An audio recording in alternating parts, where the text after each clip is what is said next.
Hi everyone, I'm Rachana. Welcome to my YouTube magazine, The Spiritual Citizen. My today's guest is a genius businessman. He's also a restorer of old Havelis. I had a chance meeting with him.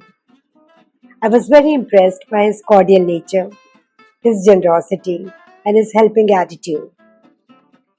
I was very touched by his kindness when he invited me to stay in one of his Havelis when I was grieving the death of my pet, Tango. Good morning, Atul. Welcome to my YouTube magazine, The Spiritual Citizen. I've had many informal conversations with you, but today I think I'm going to go deeper with you. And so please tell us a little bit about your childhood, about your education, and did you ever have a favorite teacher? And are you in touch with them still? Okay, thank you for inviting me to your channel. Well, And childhood has been wonderful, and with pleasant memories of my childhood. So I am a Delhi wala. So I am from Old Delhi. Of course, moved from there many years ago, but some part of me is still in Old Delhi. So I remember my childhood in Old Delhi, and then of course we moved from there, and it's been a wonderful childhood. Teachers, of course, I've been in touch with many old teachers like Geeta Dudeja, like Rita Talwar, like Ms. Jugendra. So all of them, we've been in touch, and I also got the opportunity to be the president of our old student association. So I'm a modernite. Once I was the president, we started an initiative called Guru Pranam, where we created a support system for our old teachers. So that initiative is extremely close to my heart. Of course, after school, I did my graduation. From Delhi University, then moved to New York for a few years, did some business studies there.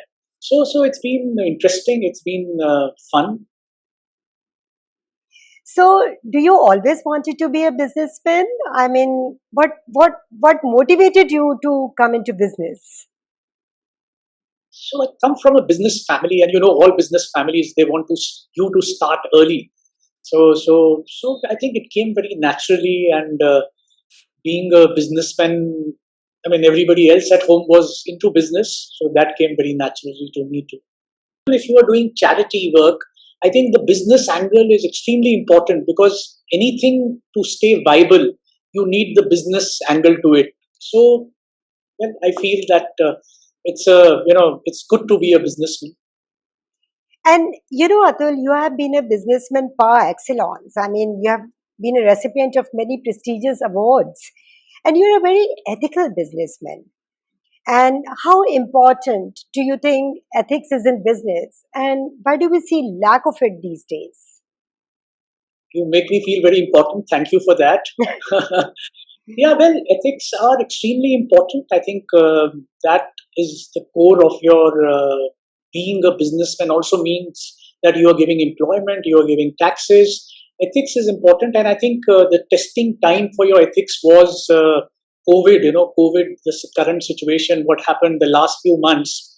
So, to me, my ethics are to do business also in the right way, and to also carry forward your team, to make them feel that they are important to you. To be ethical even to your team is extremely important for me. So, what do you think? My supplementary question was, what do you think there's a lack of it, in today's I'm time? not sure about that. I'm not sure about that. I think the business community did come together, and I saw so many of my friends. How they supported not only their workers, but their families, and also people around them. So I feel that I think the businessmen have to be seen in a different light. Also, I mean, I mean, I do it in a small way, but so many of us are creators of wealth. They give employment. So I feel that they should be seen in a good light, because that's so important for the economy. So, as you were doing your business education and all of that, was there any particular businessman who influenced you? You can take One example in the country and one internationally, and also why?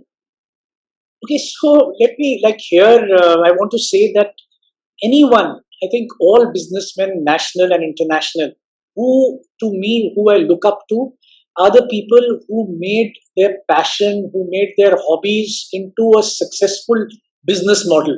So there's so many of them, to just name one would be very difficult. But to me, even the businessman needn't be the most successful businessman, but anyone who followed their heart, who made their hobbies into a business model and is doing well with them. To me, they are the ones who I look up to. Yeah, like they say that, make your passion your work and you'll never have a single working day.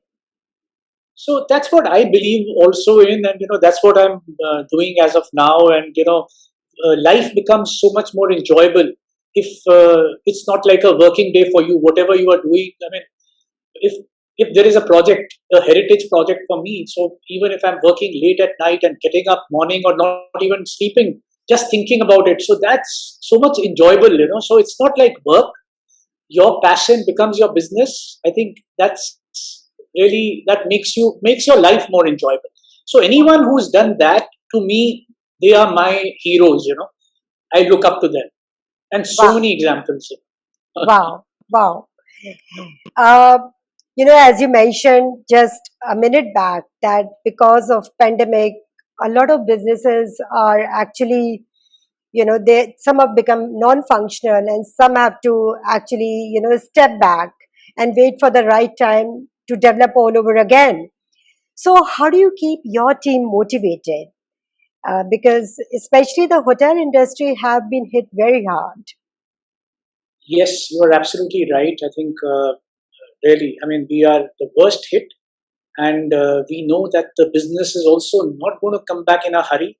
So, one of the things to, I think, the most important thing to keep your team motivated, first of all, you have to believe that this is temporary. So, your team Right, is with you in the long run. They have to stand by you in the long run.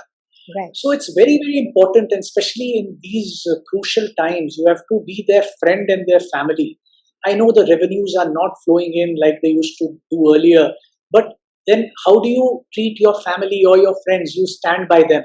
So I think the most motivating initiative you can do for your people who are working for you is to stand by them in these tough times, and also believe yourself that this team is very important for you in the long haul, because these times are temporary. They'll go away next year. Hopefully the business would be back. So you have to stand by them for these difficult times. That's, I think, for them, that's the biggest motivation, when they know that they can still rely on you in spite of the difficult times. We are also changing our style of working. We were earlier only the people from overseas was an important part of our business. I see that people are, at home and they want to all travel. So we are now looking at the domestic business. So everybody has to kind of change with the circumstances, and that's what we are also reinventing ourselves. All business people, I mean, by only hoteliers, are reinventing themselves in these times. Whatever you are saying, you actually speak like a true leader. So, what do you think are good characteristics of a good leader, and what's your leadership style? I'm not, again, thank you for your compliments, and making me feel so important. Thank you for that. Well, I don't have any, mantra for being a big leader. I just do things. I follow my heart. Again, as I said earlier, I keep my team as my friends and my family. And you create winners around you. You give opportunities. You enable your team to take decisions. You enable your team even to do mistakes. So you make them win. You stand by them, and when they are successful, I feel that you also become successful. So I feel that could be one of the things as a leader you can do to empower the people who are working with you, who are around you. So that probably can give you more success and give them more success. Yeah, I heard somebody great say sometime that, a good leader doesn't rise alone. He makes everybody rise along with them. And for example, Gandhi ji, and there are so many others. So that's what Well, exactly. absolutely, I believe in their philosophy, and I like to follow it also.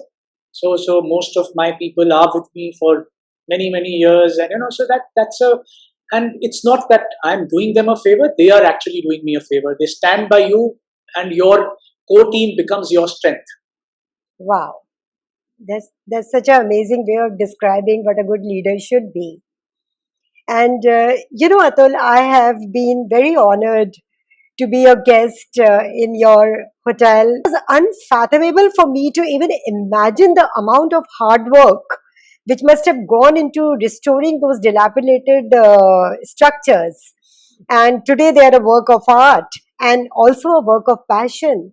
So when did you decided to actually change your trajectory and become a restorer the way you are? So I would say that when I was growing up, I was surrounded with heritage. Then when I used to travel, I would always be interested in traveling to places like France and like Morocco and Cuba, and those kind of places which have so much of history. So I think earlier only I realized that one should be really proud of your history and about your heritage, and one should be, and there is also, if you can save your heritage for the coming generation, it's like saving a life. Like for example, my project which is happening in Navalgarh, where I'm making a museum. This beautiful heritage building was being torn down to make into a marketplace. So the feeling which I get is that you have saved a life, you have saved heritage for the future. When did this happen? I also don't know, because living in Old Delhi earlier, and then where I live, I'm surrounded with so much of heritage currently also.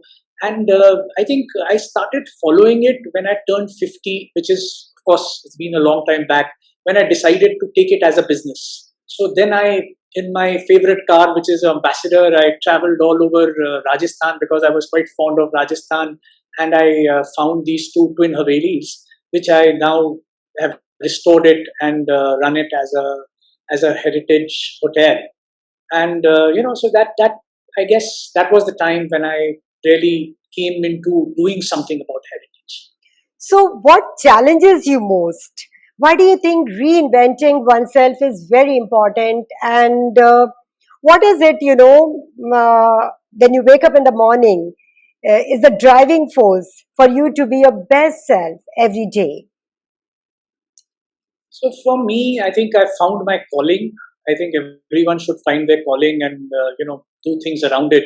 So my calling is heritage. So for me, that is my driving force. I just plan everything. I'm fond of photography, so I like to go to undiscovered places, and so it's like one big adventure. And I need, believe it or not, I need every single day. I need an adventure. So that is my driving force, and I think heritage is my calling. So everything I do today is around that. Of course, you have to also keep doing the other businesses with equal enthusiasm, but that's my calling, and I'm trying to spend more and more time in heritage, in discovering, saving the heritage of our country. Restoration is a challenge. I won't say it's all fun and games. It's a huge challenge, but that challenge I enjoy. And sometimes I do feel sad, and it's the other challenge is when you have to convince people that you have to be proud of your heritage. Sometimes there's so much of heritage in our country that we start taking it for granted. And for us, I think we believe that the big monuments are the ones which have to be saved and kept nicely. But there are so many small nuggets all over the country. So sometimes when you, like a villager who's just made a new home by destroying a Haveli, sometimes it's a little challenging to explain everyone that please save your heritage. It's something you have to pass on to the coming generation. So those are the kind of challenges you face, while you are doing your projects, and yeah, Yeah, but most of yeah. it is fun. So, are you also spreading awareness among the villagers about this around you in the So Shekhawat? In the Shekhawati region, it's very important because all the villagers have lived all their lives surrounded with so many, beautiful heritage buildings all around them. So I found that the best way to educate them is to start educating their kids, because they have a mindset which is difficult to change. So we do a lot of programs with the kids of our village and the surrounding villages. Like we had a photo shoot competition where they had to shoot the heritage around them, and also understand it, write a few lines about it. So those kind of programs we are running, so that they feel that there is something special which is close to them, and they feel that it's extremely important. So we have these lecture series, we do those kind of things, where we are trying to educate the children of the villages, our village and the surrounding villages, about why they should be proud of their heritage and why they should do everything to save it. Yeah, and you also big into using local resources. So when you have a project which is in the middle of a village, there is so much you can do. It's not just running a boutique hotel, but you also have to kind of bond with the community around you. That is extremely important. And where do you get an opportunity? Living in Delhi, you can probably support something like this, but when you are actually involved with initiatives like this, so I'm also part of Intact, and we do a number of initiatives, from making agarbattis to I'm involved in many initiatives as Intact also. So it's an opportunity for you to help the community which is around you. So we also support the Anganwadi, the children's school. We support our hotel also supports the Anganwadi of the village. So those are the initiatives we are doing around us. Also, another thing I see that there are lots of schools and colleges, but the Shekhawati community, the young community, needs a little more confident building and English speaking initiatives. So that also we are working on, and it's surprising, that once you start an initiative like this, so many people come together as your support system. So you only have to set the ball rolling, and there are your friends and your people who know you, or even if they don't know you, they hear about an initiative and they are so willing to join such initiatives. So that's, I think, being there is a huge opportunity for us. As we just mentioned, that we are really living in tough times, especially due to pandemic, and a lot of people are losing jobs, and they're thinking of, especially the youngsters, they want to go and start a business, they want to start new startups. So first question is, what would be your advice to them? How can they reinvent themselves? And also to your peers, who think that it's high time and they can hang their boots, but there's still so much they can do with their knowledge and information. I think to the youngsters, again, at the cost of repeating myself, I would say that if you can make your hobbies your passion, if you can build a business model out of it, making business models is not easy. But if you can build business models around anything which you are passionate about, anything which you are following as a hobby, I think that would be a great opportunity. Of course, you need to sustain your businesses, but if you are able to do it, one is that you will be able to sustain it, and the most important thing would be that it will be very enjoyable. So you will be doing things which you enjoy doing. Sometimes you, due to various kind of pressures, you are working but you're not enjoying your work. So maybe being in the rat race is not the greatest of idea today, especially the current situation has taught us that life is so uncertain. So just follow your passion and try to make it into a business model. So that's my advice to the youngsters. To people like my friends and my age people, I would say that I know it's very easy to hang your boots, but yeah, give up the daily everyday activities which you don't enjoy doing, or anything which you were doing just to just because that was work. Give up all that. It's time to give that up. But please don't give up things which you enjoy doing. Don't give up your passion. Don't give up anything which you enjoy doing. It's trying to put all your time into such activities. So that's what I would tell them. That's really a great advice, and I'm going to pick up my clue from that. And I think we're Atul, already doing it. Atul, thank you so much for the bottom of my heart for giving me this time. And I'm sure a lot of our viewers who are going to listen to this interview will understand today that if you make your passion your work, then you're never really going to have a single working day. And the youngsters should especially learn to reinvent themselves. And a good leader rises along with everybody. Thank you so much for this amazingly great morning. Thank you, Atul. Thank